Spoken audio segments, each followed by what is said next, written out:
ঝালকাঠি শহরতলির প্রতাপ এলাকা থেকে শুরু করে ভৈরব পাশা পর্যন্ত ঘটে এক ভয়াবহ দুর্ঘটনা।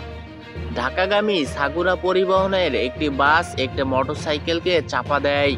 চাপা পড়ার সাথে সাথে মোটরসাইকেলটিতে আগুন ধরে যায়। অল্প সময়ের মধ্যে আগুন ছড়িয়ে পড়ে সাগুরা পরিবহনের বাসেও।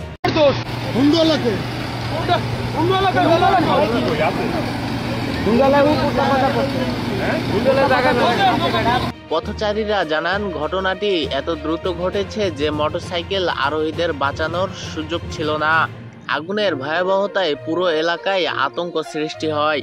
পরে স্থানীয়রা আগুন নেভাতে চেষ্টা করেন এবং আহতদের উদ্ধার করে বরিশাল শের-ই-বাংলা মেডিকেল কলেজ হাসপাতালে পাঠান। তাদের অবস্থা আশঙ্কাজনক বলে জানা গেছে।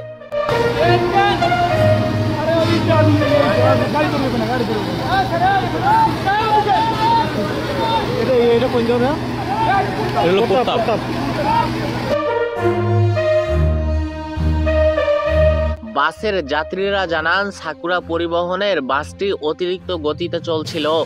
এমন গতি নিয়ন্ত্রণ না থাকলে আরো বড় দুর্ঘটনা ঘটতে পারত। দেশের সড়ক দুর্ঘটনা প্রতিনিয়ত বাড়ছে। সড়ক আইন থাকা সত্ত্বেও বাস চালকদের বেপরোয়া গতি আর অবহেলায় প্রতিদিন প্রাণ হারাচ্ছে নিরীহ মানুষ। প্রশাসনের উচিত কঠোরভাবে এই অবহেলা বন্ধ পদক্ষেপ নেওয়া। আতিক আহমেদ, CNT বাংলা।